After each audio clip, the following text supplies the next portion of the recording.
안녕하세요. 세상에 모든 돈을 복사하는 남자, 돈복나입니다. 비트코인이 6월 18일에 저점을 지키지 못하고 하락한 이유가 궁금하시죠? 1차적으로만 본다면 결국 제롬 파월 연준 의장의 매파적인 발언 이후로 시작된 미국 증시의 하락세가 지속되고 있기 때문인데요. 어제 영상이 나갈 때만 해도 하얀색 추에서는 지켜주는 모양새가 나왔지만 결국 버티지 못하고 하방 이탈이 발생했습니다. FMC로 촉발된 하락세가 탄력을 받게 된 것에는 크게 세 가지 이유가 있습니다. 첫 번째 이유는 어제 발표된 미국 소매 판매 데이터입니다. 미국 소매 판매는 11월에 전월 대비 0.6%가 감소하면서 시장의 예측치였던 0.1%보다 훨씬 나빴습니다. 가구, 건축자재, 자동차 판매가 휴가철에 크게 하락함에 따라 올해 들어 가장 큰 하락폭을 보였습니다. 이 데이터를 지금 시점에서 어떻게 해석해야 할지는 잠시 후에 제가 종합적으로 설명해 드릴 테니 지금은 이해가 잘 안 가셔도 괜찮습니다.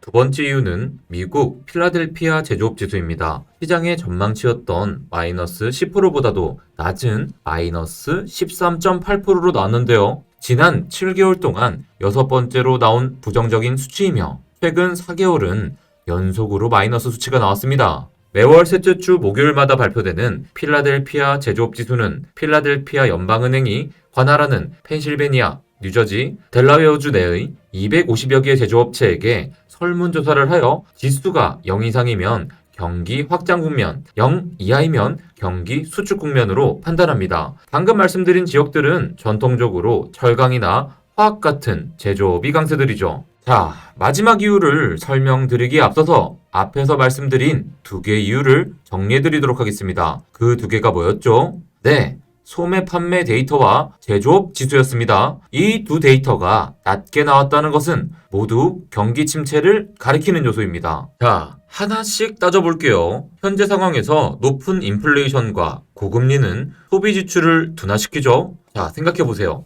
소비 지출이 둔화되면 생산자가 기존처럼 공장을 돌리기 어려워지니 제조업이 위축되겠죠? 자, 제조업이 위축되면 고정비를 낮추기 위해 무엇을 할까요? 인력을 감축하게 되겠죠? 그로 인해 사회에 고용이 줄어듭니다. 고용이 줄어들면 소비재에 대한 수요가 더더욱 둔화되겠죠? 돈이 없으니까요. 이렇게 감소된 수요는 제조업을 더더욱 위축시키는 형태로 악순환이 발생하게 되는데 이것이 바로 경기 침체 국면입니다. 그리고 경기 침체는 증시를 무너뜨리는 요소죠. 자, 그런데 잠시만요. 최근 투자 시장에서 다른 심리가 있었는데 무엇인지 아시나요? 미국 연준이 금리 인상 속도를 가속화하는 과정 속에서 투자자들은 경기 침체 신호가 나타나기를 기다렸다는 것이 사실입니다. 폭주 기관차 같은 연준을 막기 위해서는 경기 침체 신호가 필요했기 때문이죠. 하지만 그런 심리가 작용해서 투자 시장이 회복하기에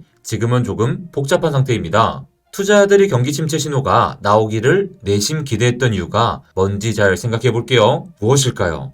경기 침체가 그 자체로 시장에 좋은 것이 아님에도 불구하고 그것에 대한 기대감이 있었던 이유가 무엇이죠? 그건 바로 연준이 통화정책의 방향성을 바뀌는 것에 대한 기대감 때문이었습니다. 미국 경제가 더 버틸 수 없을 것 같은 상황이 되면 연준은 다시 비둘기파로 돌아서고요. 무제한적으로 돈을 또 뿌려대겠죠. 돈을 뿌려대면 어떻게 됩니까? 자산의 가치가 또 금세 올라가겠죠. 그러면 주식, 코인, 부동산 또 과열될 겁니다. 하지만 이번 FMC를 통해 연준은 투자자들이 당장 그런 기대감을 가질 수 없도록 만들어버렸습니다. 확실한 데이터가 나오지 않는 이상 금리를 5%대 위로 얼마든지 더 올릴 수 있고 높은 금리를 얼마든지 더 오래 유지할 수 있다고 말한 것이죠. 점도표만 봐도 2023년 중에는 5% 이상의 기준금리가 유지될 것이며 2%대로 떨어지는 데만 해도 3, 4년은 걸릴 것으로 연준이 보고 있다는 것을 알 수 있습니다. 그렇게 당장 나오는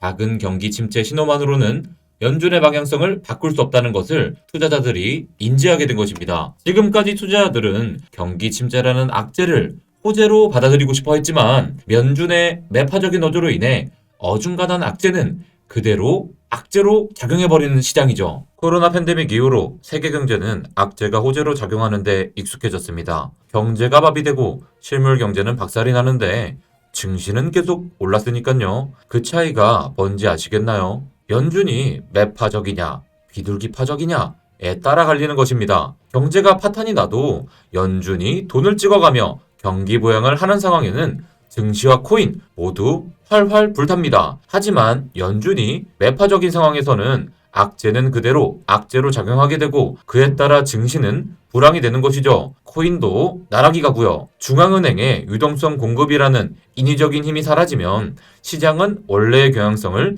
되찾게 되는 것이죠. 자, 이제 시장이 하락을 이어가는 세 번째 이유를 알려드리겠습니다. 그건 바로 미국 실업수당 청구 건수의 감소입니다. 이게 여러분들 무슨 말인지 잘 모르시겠죠? 자, 집중해서 좀 들어보세요. 12월 10일로 끝나는 주에 실업수당을 청구하는 미국인 수가 2만 명 감소한 21만 1000명으로 9월 말 이후 최저치를 기록했으며 시장 예측치인 23만 명에도 훨씬 못 미쳤습니다. 이게 무슨 의미인지 천천히 한번 생각해 보세요. 연준이 급격한 금리 인상 기조를 유지하고 있음에도 불구하고 미국의 노동시장이 여전히 뜨겁다는 것인데요. 빅테크 기업과 금융회사 등 화이트 칼라 직종에서 잇따라 해고 소식이 나오고 있지만 아직 대부분의 다른 업종에선 노동자들을 구하기 어려운 상황이 지속되고 있고요. 그에 따라 임금 상승도 이어지고 있습니다. 여러분들, 파월 의장이 늘 하는 말이 있죠. 무엇인가요? 미국의 노동시장은 튼튼하다.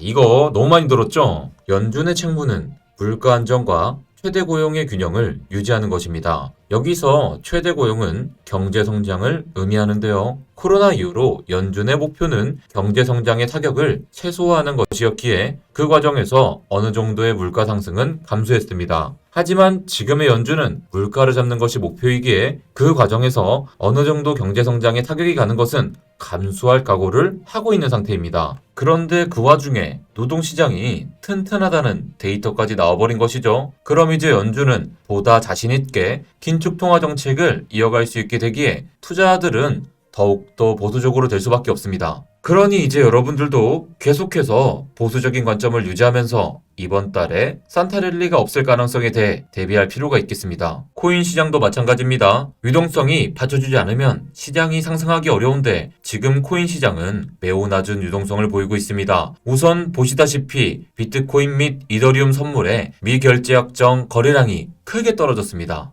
현물 거래량도 보시면 2020년 최저치까지 떨어진 상태입니다. 이처럼 낮은 유동성과 시장의 불확실성으로 인해 약세장이 빠른 시일 내에 끝나지 않을 가능성이 높습니다. 하지만 그렇다고 해서 지금이 공포를 느끼고 좌절할 때는 아닙니다. 장기 홀더의 실현손익 지표가 사상 최저 수준으로 떨어졌다는 점에서 현재를 과매도 상태로 볼 수 있습니다. 장기 보유자가 이 정도 수준의 손실을 보였던 것은 2015년과 2018년 바닥이 전부였기에 지금도 바닥을 형성해가는 시기로 볼 수 있는 것이죠. 현재 선물 시장은 선물 가격이 현물 가격보다 낮은 백어데이션 상태이며 이는 롱 포지션보다 숏 포지션이 더 많다는 것을 의미합니다. 비트코인 역사를 통틀어서 이러한 조건이 오래 유지된 적은 없습니다. 이런 상황이 형성되었을 때는 대부분 숏 스퀴즈로 인해 단기 펌핑이 발생한 적도 많다는 점도 알아두실 필요가 있겠습니다. 그러니 큰 상승은 아니더라도 단기 펌핑이 발생할 가능성은 여전히 살아있다고 볼 수 있는 것이죠. 기관과 고래의 매집 추세가 11월에 플러스로 돌아섰다는 점에서도 긍정적으로 볼 수 있는 데이터입니다. 물론 큰 수치는 아니지만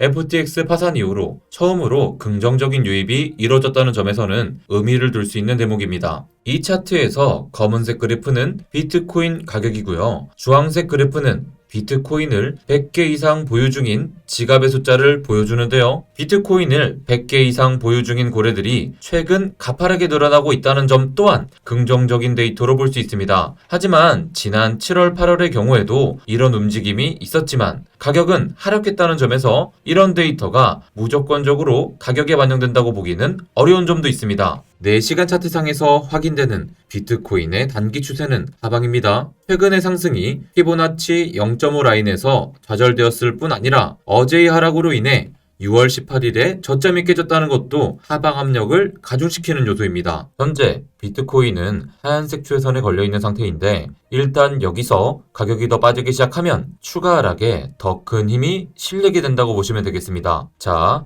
그 경우 지켜줘야 하는 1차 방어선은 16.9K입니다. 만약 16.9K가 깨지게 된다면 16K까지 하락이 이어질 가능성이 높아지니 참고하시고 대응계획 세워보시길 바랍니다. 자, 아침에 이야기 드렸던 내용 조금 다시 복귀하고 가겠습니다. 지금 라인에서 비트가 버텨준다면 어디까지 오를 수 있을까요? 지금 보시는 위치는 17,700달러입니다. 여기는 지난번 비트가 크게 흐를 때 강하게 버텨줬던 구간이죠. 자, 이제 강하게 버텨줬던 구간은 강하게 저항할 수 있는 구간으로도 바뀝니다. 그래서 지금 여기서 상승한다면 여기에 또 강하게 저항을 받고 0.5, 0.382 구간까지 떨어질 수 있습니다. 선물 트레이딩 하시는 분들은 매매 계획 잘 세워보시면 좋겠습니다. 지금은 상승 압력보다는 하방 압력이 좀 강한 시장이죠. 지금 이제 상승 채널은 끝났고 이제 다시 또 하락하는 또 채널로 만들어지지 않을까 생각되는데 시장이 워낙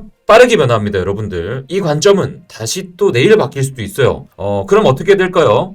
상시로 관점을 받아볼 수 있는 카톡방을 저희가 열어드렸습니다. 거기 톡방 오늘 영상 고정 댓글에다 남겨둘 테니까요. 꼭 참여하세요. 그럼 우리 다음에 만나요. 안녕.